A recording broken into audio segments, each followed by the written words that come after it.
Ministro, qual é o Brasil que emerge da lama da Samarco um ano depois?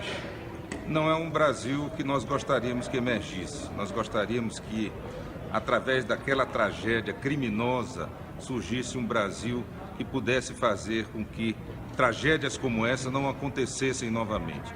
Infelizmente, a nossa legislação, embora seja uma legislação boa, infelizmente, nós temos no Congresso um grupo grande de parlamentares que pensam mais nos seus interesses pessoais do que nos interesses coletivos, defendem mais os interesses individuais do que os interesses difusos da sociedade.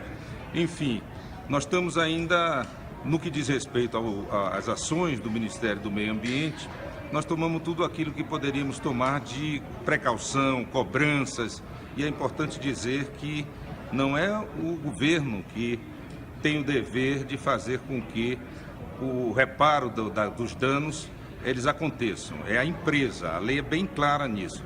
Mas, por outro lado, nós estamos apertando. Como você sabe, a primeira visita que fiz como ministro, antes de ir para o meu gabinete de ministro, foi a Mariana.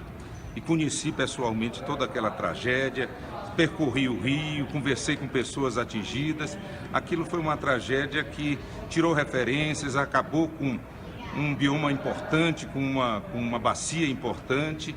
E, a partir daquela tragédia, a gente deveria tirar lições.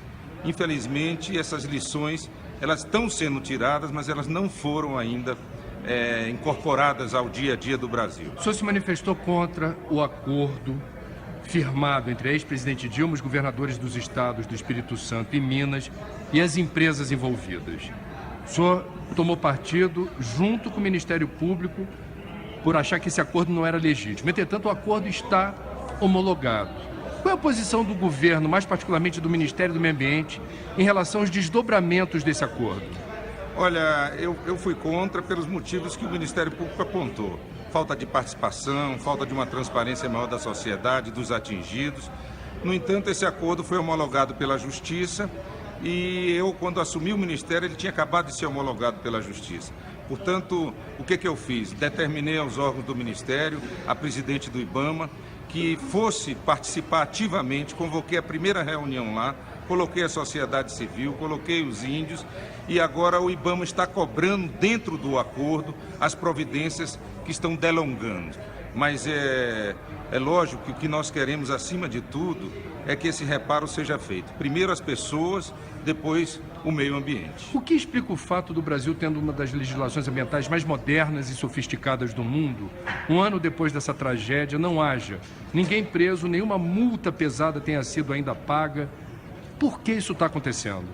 Porque não se cumpre a legislação. Infelizmente, não se cumpre a legislação. Esse é um problema que nós temos que nos debruçar sobre ele. O Judiciário também tem que ser parceiro. O Ministério Público é parceiro, o Judiciário tem que ser mais ágil e a gente tem que começar a cumprir a legislação. A Samarco, antes da tragédia, era considerada uma empresa exemplar, cumpridora e estimuladora de ações socioambientais.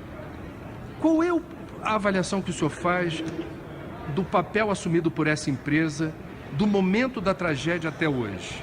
Eu acho que durante determinado momento essas grandes empresas mineradoras mundiais e as aqui do Brasil, elas se achavam donas da verdade, elas se achavam acima da lei e por isso elas não tomaram os cuidados necessários. Uma coisa que me chamou muita atenção, André, foi justamente que quando eu fui visitar lá e visitei outras empresas mineradoras, em geral não todas que visitei, a sede, os locais de trabalho eram acima das barragens. Então, o povo que trabalhava lá ficava abaixo, mas eles mesmos não acreditavam na segurança do que eles estavam dizendo. Para terminar, os especialistas ouvidos por nós denunciam que, se houver o afrouxamento do licenciamento ambiental, tragédias como essa poderão voltar a ocorrer por força das circunstâncias. Não haverá o acompanhamento que o Estado deveria ter, na opinião desses especialistas. Qual é a chance do Brasil afrouxar licenciamento ambiental? O que o senhor acha que vai acontecer em relação a esse quesito? Enquanto eu for ministro, zero de chance de afrouxarmos.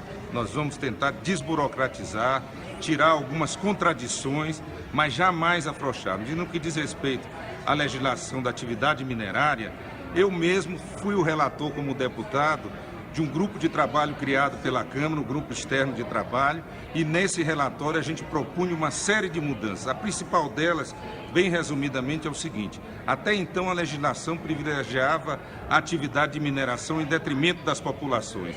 Com essas propostas, as populações, a segurança daqueles envolvidos, direto ou indiretamente, é a prioridade.